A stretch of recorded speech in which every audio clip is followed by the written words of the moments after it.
Okay. इसके बाद है natural environment teaching. Natural environment teaching NET, ये भी APA की ही टाइप है। इस पे ये होता है कि हमने बच्चे को प्रॉपर SD नहीं देनी होती, ना ही इसके बाद कोई रीइंफोर्समेंट मिलती है। इस पे हमने बच्चे के बिहेवियर पे भी वेट नहीं करना होता। इसमें हमने ये होता है कि बच्चा अगर नेचुरल इन्वायरमेंट में बैठा है, हमने उससे उसको जो रियल लाइफ सेटिंग्स है उसमें उसकी टीचिंग करनी है। जैसे सपोज अगर बच्चा लंच कर रहा है तो लंच करते वक्त हमने उससे पूछ सकते हैं व्हाट आर यू ईटिंग।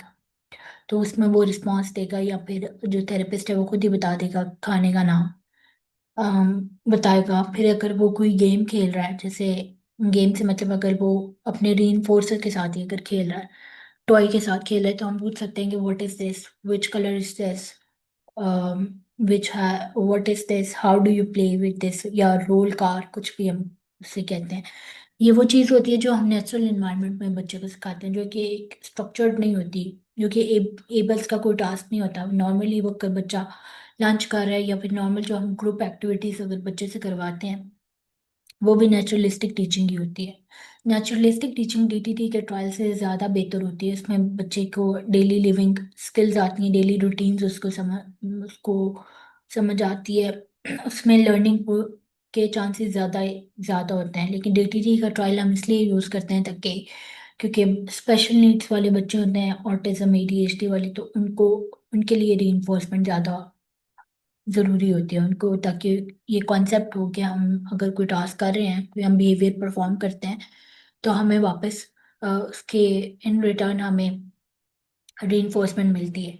लेकिन हम NET का भी यूज़ कर सकते हैं। वो तब यूज़ कर सकते हैं अगर बच्चा खेल रहा है, तब यूज़ कर लो। लंच कर रहा है तब हम यूज़ कर सकते हैं, हम बच्चे से लंच के बारे में पूछ सकते हैं, what are you eating, lunch box का कलर क्या है, ये लंच किसने बना के दिया, या आप लंच में क्या लाए हो, इस टाइप की चीज़ें। इसमें बच्चे के अंदर वोकैबुलरी, सोशल इंटरेक्शन इंक्रीज होता है। या अगर ग्रुप एक्टिविटी हो रही है तो उसमें भी हम बच्चों से चीज़ें पूछ सकते हैं। जैसे यहाँ पे एग्जांपल्स लिखी हुई हैं कि child reach for a toy car, therapist ask what do you want, then the child replies car, therapist gives him the car immediately.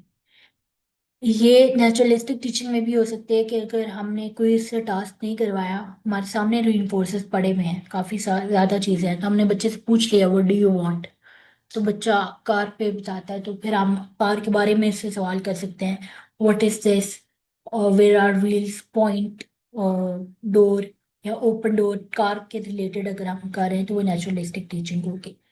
इसी तरह अगर बच्चा ब्लॉक्स के साथ खेल रहा है, तो हमने क्या करना है कि ब्लॉक्स को हम काउंटिंग करवा सकते हैं, उसका से कलर्स के बारे में पूछ सकते हैं, शेप के बारे में पूछ सकते हैं। पजल फिक्सिंग कर रहे हैं तो उसमें हम NET ऐसे यूज करेंगे कि हम पजल की, जैसे सपोज शेप्स वाली पजल होती है, तो हम उससे से शेप्स पूछ सकते हैं बच्चे से कि ये शेप क्या है, इसका कलर क्या है, इसको कहाँ फिक्स करना है, ये चीज़। ये सारी नेचुरलिस्टिक टीचिंग में आ सकती है। काउंटिंग सिखा सकते हैं बच्चे को। इस तरह की जो स्किल्स होती हैं उनके लिए हम नेचुरलिस्टिक टीचिंग यूज करते हैं। लेकिन इसकी जैसे DTT का ट्रायल तो रिकॉर्ड होता है ना, DTT की शीट बनती है तो उसके ऊपर रिकॉर्ड होता है। NET की शीट नहीं होती, बस वो हमने वैसे ही एक एडिशनल चीज़ है, अगर कोई थेरेपिस्ट करे सेशन में तो उससे बच्चे की वोकैबुलरी इंक्रीज होती है। उसमें प्ले स्किल्स आती हैं, जर्नलाइजेशन लर्निंग स्किल्स होती हैं, फंक्शनल कम्युनिकेशन आती है। अगर किसी बच्चे को हमने रिक्वेस्टिंग सिखानी है तो वो भी हम नेचुरलिस्टिक टीचिंग से बहुत अच्छी सिखा सकते हैं। जैसे सपोज हमने बच्चे को रीइंफोर्सर देना है, टास्क के बाद नहीं, टास्क से वैसे ही, तो हम बच्चे से कह सकते हैं कि हमें बोल के बताओ व्हाट डू यू वांट। वो जब तक बोलेगा नहीं तब तक हमने देना नहीं। इससे ये होगा कि बच्चे के अंदर एक तो कॉन्फिडेंस भी आएगा, आई कांटेक्ट उसका इम्प्रूव होगा, उसका जो सोशल इंटरेक्शन आएगा, और उसकी जो थिंकिंग कैपेसिटी होगी वो भी इंक्रीज होगी।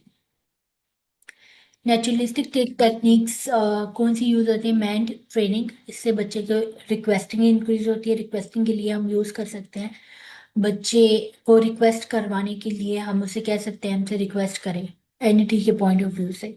मॉडलिंग एंड प्रॉम्प्टिंग, उसमें ये होता है कि हम बच्चे को का जो डिजायरेबल बिहेवियर होता है उसमें हम मॉडल करके उसको उसको बता सकते हैं। उसमें हम बच्चे को मॉडल करके दे सकते हैं कि हम बच्चे से पूछ सकते हैं कि गिव मी कार, या I want car, I want blocks. या हम उसको काउंट कर दे रहे हैं, जब हम उसको खुद कुछ करवा रहे हैं तो वो प्रॉम्प्टिंग में आती है।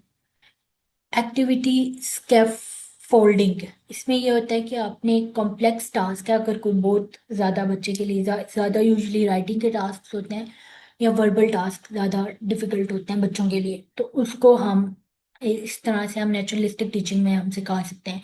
अगर बच्चा क्लीन अप कर रहा है सेशन के एंड पे, तो हम उससे पूछ सकते हैं, उसको पहले तो हमने एसडी देनी है क्लीन अप, फिर हम उससे बोल सकते हैं कि आप क्या कर रहे हो, तो वो रिस्पॉन्स देगा। अगर वो नहीं दे रहा तो आप खुद प्रॉम्प्ट दे के उसको बताओ कि यू आर क्लीनिंग अप। या अगर कोई वो शूज वगैरह पहन रहा है तो हम उसके कलर्स सिखाने के लिए ये काफ़ी ज़्यादा हेल्पफुल होता है कि हम कलर्स सिखा सकते हैं। हम बच्चे से पूछ सकते हैं कि किस कलर के शूज पहन रहे हो, या भी आप क्या कर रहे हो। टाइम डिले, इसमें ये होता है कि हम बच्चे के रिस्पॉन्स का वेट करते हैं प्रॉम्प्ट के बाद भी। अगर तो वो दे रहा है वेल एंड गुड, नहीं तो फिर प्रॉम्प्ट के बाद दोबारा दोबारा से उससे रिस्पॉन्स लेते हैं। बेनिफिट्स इसके एनईटी के ये हैं कि इससे जनरलाइजेशन होती है, बच्चे को जनरलाइजेशन आती है। जैसे हमने अगर बच्चों को सिखाया टच टच रेड ब्लॉक, तो ज़रूरी नहीं कि अब हमने जनरलाइजेशन के लिए हम एनईटी यूज़ कर सकते हैं। रेड ब्लॉक्स की जगह हम रेड कार्स रख सकते हैं, रेड फ्रूट्स रख सकते हैं, रेड वेजिटेबल्स रख सकते हैं। और इसमें हम बच्चे को कह सकते हैं कि give me red apples, give me red blocks, give me red cars. तो इससे जनरलाइजेशन इंक्रीज होगी, मोटिवेशन इंक्रीज होती है, और फंक्शनैलिटी इंक्रीज होती है। बच्चे के अंदर इंडिपेंडेंस ज़्यादा आती है, स्किल्स इसके उसके इम्प्रूव होते हैं। इसके बाद एक और है पिवटल रिस्पांस ट्रेनिंग, पीआरटी। इसमें ये होता है कि हमने बच्चे को सोशल स्किल्स और एकेडमिक स्किल्स, एकेडमिक परफॉर्मेंस उसकी से इम्प्रूव होती है, कम्युनिकेशन भी इम्प्रूव होती है। इसमें सेल्फ मैनेजमेंट बच्चे के अंदर इंक्रीज होती है। पीआरटी के में जो टारगेटेड एरियाज होते हैं वो ये होता है कि हमने बच्चे का बिहेवियर, सोशल इंटरेक्शन और कम्युनिकेशन उसकी इंक्रीज करनी है। इसमें हम नेचुरलिस्टिक टीचिंग ज़्यादा यूज़ करते हैं, मतलब ऐसी चीज़ें जो उसकी डेली रूटीन की हैं, जैसे गेम खेलना। और डेली रूटीन में अब जैसा होता है टिश्यू को डस्टबिन में गिराना, या जो इंस्ट्रक्शंस होती हैं, इसमें रिसेप्टिव स्किल्स इंक्रीज होती हैं। इसमें हम बच्चे को चॉइस देते हैं कि आपने कौन सी एक्टिविटी खुद करनी है पीआरटी में, कौन सी टॉय से खेलना है, कौन सा टास्क सबसे पहले करना है। एक और भी तरीका होता है ये, जिसका भी मेरे से सवाल किसी ने किया था कि बच्चा रीइंफोर्सर पे रिस्पॉन्स नहीं दे रहा, तो उसका ये भी हो सकता है कि आप बच्चे की फेवरेट एक्टिविटी उससे पहले करवाओ, उससे उसको ऑप्शन दो कि कौन सा टास्क आपने पहले करना है। तो पहले वो करवा के उससे आप रीइंफोर्समेंट दो, और उसके बाद उसके अंदर ये जो एक होता है कि बच्चा पॉज आ रहा है, रीइंफोर्समेंट पॉज आ रहा है, तो वो नहीं आता। इससे बच्चे की मोटिवेशन इंक्रीज होती है। नेचुरल रीइंफोर्सर्स हम यूज़ करते हैं, जैसे नॉर्मल बच्चा अगर गेम खेल रहा है तो हम उससे पूछ सकते हैं व्हाट आर यू प्लेइंग, या ये बॉल है, इसका कलर क्या है। और बच्चे को ही कह सकते हैं कि वो हमें बताए, बोले कि टीचर गिव मी कार। इसके बेनिफिट्स हैं कि इसमें बच्चे की लैंग्वेज इंक्रीज होती है, इंडिपेंडेंट होता है बच्चा, सोशल बिहेवियर इंक्रीज होता है, मोटिवेशन इंक्रीज होती है। Verbal behaviour therapy, verbal behaviour therapy focus करती है कम्युनिकेशन और लैंग्वेज पे। इसमें हम एबीए के ही प्रिंसिपल्स को यूज़ कर रहे होते हैं, लेकिन इसमें हमारा मेन टारगेट ये होता है कि बच्चा वर्बली रिस्पॉन्स दे। रिक्वेस्टिंग करे तो वो वर्बली करे, पॉइंटिंग ना करे। अगर तो बच्चा नॉन वर्बल है, फिर वर्बल बिहेवियर थेरेपी नहीं होगी उसके साथ। कोई बच्चा वर्बल है तो उसके साथ हो सकती है, उसके साथ फिर हम करते ही, जैसे रिक्वेस्टिंग ये टास्क अगर हम करवाते हैं तो उसमें हम ये कहते हैं कि बच्चा रिक्वेस्ट करे हमसे वर्बली, बोल के बताए कि teacher give me car, teacher give me blocks, या गिव मी लंच। इसमें हम कम्युनिकेशन इंक्रीज होती है, रिक्वेस्टिंग इंक्रीज होती है। ओके, वर्बल ऑपरेंट्स होते हैं। वर्बल ऑपरेंट्स वो हैं जिससे बच्चे का भी वर्बल बिहेवियर इंक्रीज होता है या कम्युनिकेशन इंक्रीज होती है। इसकी चार टाइप्स हैं। मैंडिंग, जिसको रिक्वेस्ट कहते हैं, tact, label, intraverbal conversational, echoic, repeating. Manding होती है जिसमें बच्चा रिक्वेस्ट करता है हमसे, मतलब बच्चा हमें कहता है, बच्चा थेरेपिस्ट को कहता है कि give me car, water please, give me lunch, या गिव मी, कोई भी, गिव मी पजल। जिसमें बच्चा रिक्वेस्ट करे वो मैंडिंग है। जितने भी जो एफ कैटेगरी के एबल्स में एफ कैटेगरी के टास्क हैं वो मैंड के प्रिंसिपल पे हैं। टैक्ट है लेबलिंग, जिसमें थेरेपिस्ट बच्चे से पूछ रहे हैं व्हाट इज दिस, तो बच्चा लेबल कर रहा है व्हाट इज दिस, में कार सामने रखनी होती है। इसमें टैक्ट में ये होता है कि आपने बच्चे को ऑब्जेक्ट भी देना है और बच्चे से पूछना भी है व्हाट इज दिस, तो वो लेबल करेगा। इंट्रोवर्बल ये है कि थेरेपिस्ट बच्चे से सवाल कर रहा है। जैसे इंट्रोवर्बल केबल्स में टास्क भी होते हैं काफ़ी ज़्यादा, 12-13 साल के बच्चों के लिए होते हैं वो, जिसमें हम बच्चे से पूछते हैं इंट्रोवर्बल में कि what is your name, what is your age, how old are you, when is your birthday. ये वो चीज़ें हैं जिसमें थेरेपिस्ट बच्चे से सवाल कर रहा है। और मैंडिंग में बच्चा बच्चा सवाल करता है, अगर तो वो रिक्वेस्ट कर रहा है। इको इमिटेशन कहते हैं। इको एक ये होती है रिपीट करना है, जैसे हमने बच्चे को कहा से बॉल, तो बच्चा बॉल बोल देता है, तो वो इको एक है। या अगर हमने बच्चे को कहा डू क्लैपिंग, तो क्लैप कर देता है, ये मोटर इमिटेशन है। वर्बल बिहेवियर को सिखाना कैसे है, इसमें सबसे पहले तो हमने MO देना है बच्चे को, मोटिवेटिंग ऑपरेशन। हमने मोटिवेशन उसका जो रीइंफोर्सर है, हमने कोई ऐसी चीज़ रखनी है जिसमें उसको पता चले कि अभी हमें रीइंफोर्समेंट मिलेगी। जैसे बच्चा हमें कहता है कि गिव मी कुकी या गिव मी चॉकलेट, तो हमने उसे चॉकलेट देनी है। अगर तो बच्चा रिक्वेस्ट कर रहा है तो वो मैंडिंग होगी। अच्छा, मुझे आप ये बताएंगे, मैंने बच्चे से पूछा है व्हाट डू यू वांट, ये क्या है, मैंड है या इंट्रोवर्बल है? इंट्रावर्बल। Very good. ओके, बच्चे ने मुझे बोला है कि गिव मी कार, या अगर आपको बोला है कि गिव मी कार, तो ये क्या है?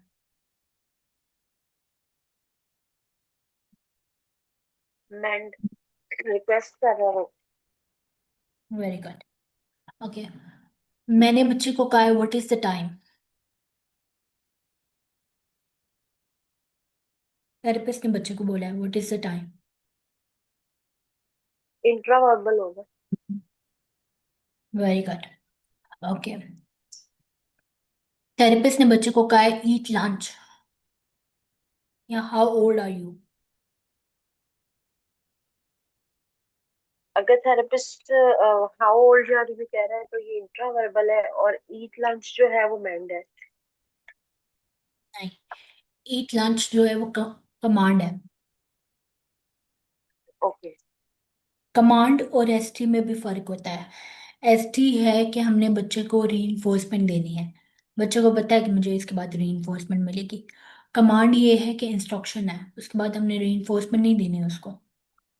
हाँ, अगर ईट लंच पे बच्चा लंच कर रहा है, खुद ही थेरेपिस्ट अगर कह रहा है कि वेरी नाइस गुड जॉब, तो ठीक है। अगर नहीं कहता तो भी कंपलसरी नहीं है क्या बच्चे ने, वो तो हम इसलिए कहते हैं ताकि बच्चे का बिहेवियर इंक्रीज और वो नेक्स्ट टाइम खुद इंडिपेंडेंटली लंच करे। ये होती है कमांड। और इंस्ट्रक्शन होती है जिसमें हमें बच्चे को डायरेक्शन देनी है कि अब आपने ये करना है, अब आपने ये करना है। जैसे फॉर एग्जांपल हम पजल फिक्स करवा रहे हैं, तो हमने बच्चे को इंस्ट्रक्शंस देनी है कि पहले A फिक्स करना है, फिर B करना है, फिर C करना है, फिर D करना है। या अगर कोई वो पिक्चर फिक्स कर रहा है तो हम उसमें कहते हैं कि पहले बड़ी वाली पिक्चर रखो, फिर छोटी वाली रखो, फिर मिडिल वाली रखो। ये इंस्ट्रक्शंस हैं जिसमें हम डायरेक्शंस देते हैं। मीन्स ऐसे जैसे कोई बच्चा क्लासरूम में आया और मतलब उसने दरवाजा खुला छोड़ दिया, तो थेरेपिस्ट उसको बोलेगा शट द डोर, तो ये कमांड हो गई। ऐसे ही है। और जी, जब वो ये अपना कमांड। टास्क कर रहा होता है, हाँ जी, टेबल पे बैठ के टास्क कर रहा है, और टीचर उसको कह रही है अब ये ए वाला पजल यहाँ लगाओ, बी उठाओ, ये यहाँ लगाओ, और जो हम उसे मतलब स्टेप बाय स्टेप चीजें बता रहे हैं वो इंस्ट्रक्शन है। जी, वो इंस्ट्रक्शन है। इंस्ट्रक्शन एक तरह की प्रॉम्प्ट भी होती है। प्रॉम्प्ट तो ये होता है ना कि बच्चे ने बिहेवियर, प्रॉम्प्ट के लिए भी हमने पहले बच्चे का रिस्पांस देखना है। उसमें भी एसटी होती है, फिर रिस्पांस होता है, फिर प्रॉम्प्ट होता है। प्रॉम्प्ट देते ही तब है जब बच्चा बिहेवियर जो इनकरेक्ट रिस्पॉन्स दे रहा है अगर तो बच्चा, तब हम प्रॉम्प्ट देंगे। अगर उसमें हम डायरेक्शन दे रहे हैं कि राइट ए, पहले लाइन ड्रॉ करो, फिर फिर दूसरी लाइन ड्रॉ करो, फिर बीच में लाइन, एक ए हॉरिजॉन्टल लाइन लगाओ, स्ट्रेट लाइन लगाओ, हॉरिजॉन्टल तो नहीं, स्ट्रेट लाइन कहते हैं, स्ट्रेट लाइन लगाओ। तो ये इंस्ट्रक्शंस हैं, ये भी एक प्रॉम्प्ट की एक्टिविटी है, सॉरी प्रॉम्प्ट की टाइप है, इसको कहते हैं directive prompt. Okay, uses of ABA therapy, ये भी आगे मैं आपको टेक्निक्स बताऊंगी, तो उसमें प्रॉम्प्टिंग की टेक्निक्स में बताऊंगी। यूजेस ऑफ एबीए थेरेपी क्या है कि एबीए थेरेपी में ये autism spectrum disorder, intellectual disability disability और एडीएचडी वाले बच्चों के लिए ज़्यादा यूज़ होती है। इसमें बच्चों के अंदर कम्युनिकेशन और लैंग्वेज इंक्रीज होती है। ज़रूरी नहीं अगर बच्चा किसी डायग्नोसिस से ही आया तो अपनी एबीए थेरेपी लगानी है, हम नॉर्मल भी तो बच्चों को चीज़ें सिखा रहे होते हैं, तो वो भी हम एबीए का ही प्रिंसिपल सिखाते हैं। जैसे हम बच्चों को कहते हैं कि if you want to go out, या if you want to eat an ice cream, then close door, या फिर कोई टास्क करो, open the door, open gate. तो ये सारा एबीए का प्रिंसिपल है। इसमें इमिटेशन स्किल्स इंक्रीज होती हैं, प्ले स्किल्स इंक्रीज होती हैं, कम्युनिकेशन सोशल इंटरेक्शन इंक्रीज होता है, रिक्वेस्टिंग इंक्रीज होती है, बच्चे के अंदर आई कांटेक्ट इंक्रीज होता है बच्चे का, टर्न टेकिंग का कॉन्सेप्ट आता है, उसके अंदर वेटिंग का कॉन्सेप्ट आता है। चैलेंजिंग बिहेवियर या नेगेटिव बिहेवियर्स हैं वो रिड्यूस होते हैं, प्रॉब्लमेटिक बिहेवियर्स जैसे एग्रेशन, सेल्फ इंजurious बिहेवियर, टेंट्रम्स और प्रॉपर्टी डिस्ट्रक्शन, इस तरह की नॉन कंप्लायंस बच्चे के अंदर। नॉन कंप्लायंस ये होती है कि बच्चे को आपने एसडी दी है, बच्चे को आपने कहा टास्क करो और वो टास्क नहीं कर रहा, ये नॉन कंप्लायंस है। अब ये कैसे करते हैं, इसमें फंक्शनल बिहेवियरल असेसमेंट यूज होती है, इसमें हम क्वेश्चनर्स यूज करते हैं और इंटरव्यूज करते हैं। फंक्शनल कम्युनिकेशन ट्रेनिंग होती है, डिफरेंशियल रीइंफोर्समेंट, एक्सटेंशन प्रोसीजर्स को यूज करके हम चैलेंजिंग बिहेवियर्स को रिड्यूस करते हैं। कम्युनिकेशन स्किल्स हमने कैसे इंक्रीज करनी है या कैसे सिखानी है, बच्चे को रिक्वेस्टिंग सिखानी है। सबसे पहला जो टास्क होता है वो ये होता है कि बच्चे को रिक्वेस्टिंग सिखाओ। रिक्वेस्टिंग हम मल्टीपल चीज़ों से भेज सकते हैं, अगर बच्चा लंच खा रहा है तो थेरेपिस्ट उससे कह सकता है कि बच्चे को कि मेरे से रिक्वेस्ट करो, गिव मी लंच। तो ऐसे इसमें रिक्वेस्टिंग आती है। टैक्ट्स के थ्रू लेबलिंग, हम बच्चे से लेबल करवाते हैं, जैसे अब ये पिक्चर में भी एक आ रहा है, आईपैड के ऊपर पिक्चर बनी हुई है, तो वो उससे बच्चे से पूछा है कि व्हाट इज दिस। इसी तरह अगर नॉर्मल थेरेपी सेशन है, ज़रूरी नहीं कि आपको डिवाइस ही चाहिए लेबलिंग के लिए, आपके हाथ में बच्चे की फेवरेट चीज़ है, आप उससे पूछ सकते हो व्हाट इज दिस, तो टैक्टिंग इंक्रीज होगी। जो एबल्स में लेबलिंग के टास्क हैं वो टैक्ट के प्रिंसिपल्स पे बना हुआ है। आंसरिंग क्वेश्चंस जैसे कि इंट्रावर्बल्स के टास्क होते हैं। Conversational skills, non verbal communication use होती है, जिसमें पॉइंटिंग और टच करना बच्चे को सिखाते हैं। इम्प्रूविंग सोशल स्किल्स, ये सारे इसके जो है इसके यूजेस हैं। इसमें बच्चे को सोशल स्किल्स आते हैं, उसके अंदर टर्न टेकिंग का कॉन्सेप्ट आता है, बच्चे के अंदर शेयरिंग का कॉन्सेप्ट आता है, उसका कॉन्वर्सेशन उसकी इंक्रीज होती है, वोकैबलरी इंक्रीज होती है। Daily daily living skills develop होती हैं, जैसे बच्चे के अंदर अगर हम उसको टूथब्रश टीथ ब्रशिंग का टास्क करवा रहे हैं तो ब्रशिंग उसके अंदर आएगी, उसको टॉयलेट ट्रेनिंग होगी, उसकी हाइजीन रूटीन आएगी, जिसमें हम बच्चे को कहते हैं कि थ्रो टिश्यू इन द बिन, या थ्रो रैपर्स इन द बिन। जो हम क्लीन अप करवाते हैं सेशन के एंड पे, वो उससे ये होता है कि उसके अंदर डेली लिविंग स्किल्स डेवलप होती हैं। Educational and classroom applications, classroom में भी ये यूज़ हो सकता है, अगर ग्रुप में बच्चे बैठे हुए हैं तो इसमें हम एबीए का की टेक्निक्स हम यूज़ कर सकते हैं, एकेडमिक स्किल्स बच्चे को सिखा सकते हैं, ऑन टास्क बिहेवियर इंक्रीज होता है रीइंफोर्समेंट से बच्चे को, बच्चे के अंदर। ओके, ये यहाँ पे लेक्चर खत्म हो गया, ये एबीए का अभी सिर्फ इंट्रोडक्शन था कि एबीए की कौन कौन सी टाइप्स हैं और उसके यूजेस क्या हैं। अ, तो जो नेक्स्ट होगा वो उसमें टेक्निक्स आएंगी, जिसमें प्रॉम्प्टिंग भी होगी और बाकी जो रीइंफोर्समेंट, या भी मैंने यहाँ पे डिफरेंशियल रीइंफोर्समेंट और फंक्शनल कम्युनिकेशन ट्रेनिंग का नाम लिया था। तो ये नेक्स्ट टेक्निक्स हैं ये भी के, तो वो नेक्स्ट क्लास में कवर हो जाएगा। आज के लिए इतना ही है, और मैं आपके साथ स्लाइड शेयर कर दूंगी, और लेक्चर जो है यूट्यूब चैनल पे आएगा, आपको मिल जाएगा।